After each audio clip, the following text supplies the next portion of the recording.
Kapitulli 11. Apostujt dhe vëllezërit që ishin në Jude dëgjuan se edhe paganët e kishin pranuar fjalën e Perëndis. Kur Pjetri shkoi në Jeruzalem, të krishterët e rreth prerë e sulmuan me fjalë dhe i thanë: Ti hyre në shtëpinë e njerëzve të pa rreth prerë dhe hëngre me ta. Atëherë Pjetri u tregoi hollësisht çfarë kishte ndodhur. Isha në qytetin e Jopës dhe po lutesha, kur i rrëmbyer nga shpirti i shenjtë të pashe një vegim. Diçka si një pëlhure madhe po zbriste, dhe mbajtur në të katër cepat, ulej nga qielli deri tek unë. Kur e vështrova nga afër vura re e pash katër këmbësh të tokës, e gërsira, rëshqanor dhe shpendë të qiellit. Atëherë dëgjova një zë që më tha: Ngriu Pjetër, therr e ha. Por unë thash: kurse si o Zot, sepse nuk kanë hyrë asnjëherë në gojën time gjëra të papastra e të ndyra. Pastaj zëri nga qielli më tha për të dytën herë: mos e quaj të papastër atë që ka pastruar Perëndia. Kjo gjë u përsërit 3 herë. Pastaj të gjitha u ngritën përsëri në qiell. Pastaj menjëherë 3 burra, që kishin dërguar tek unë nga Cezarea, erdhën te shtëpia ku po rrinim ne.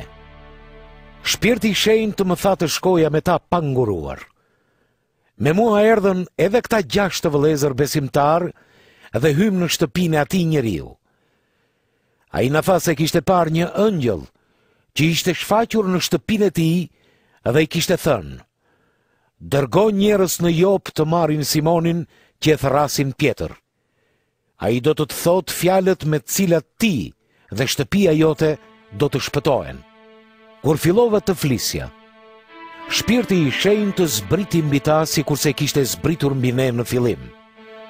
Atëherë më kujtua fjala e Zotit që tha: Gjoni pagëzon me ujë, ndërsa ju do të pagëzoheni me shpirtin e shenjtë. Nëse Perëndia u dha paganëve të njëjtën dhuratë që na ka dhënë neve kur besuam në Zotin Jezu Krisht, kush isha unë që të pengoja Perëndin? Kur dëgjuan këto gjëra, ata u qetësuan dhe përlëvduan Perëndin duke thënë: Atëherë Perëndia u ka dhënë edhe paganëve pendimin që udhëheq drejt jetës. Ata që ishin shpërndar për shkak të përndjekjes që nisi pas vdekjes së Stefanit, shkuan deri në Fenik, në Qipro e Antioki, por u shpallnin fjalën e Zotit vetëm judejve dhe askujt tjetër. Mes tyre ishin dhe disa burrë nga Qipro dhe Kirena, të cilët rrugës për në Antioki u shpallën ungjillin Zotin Jezu edhe judejve greqisht folës.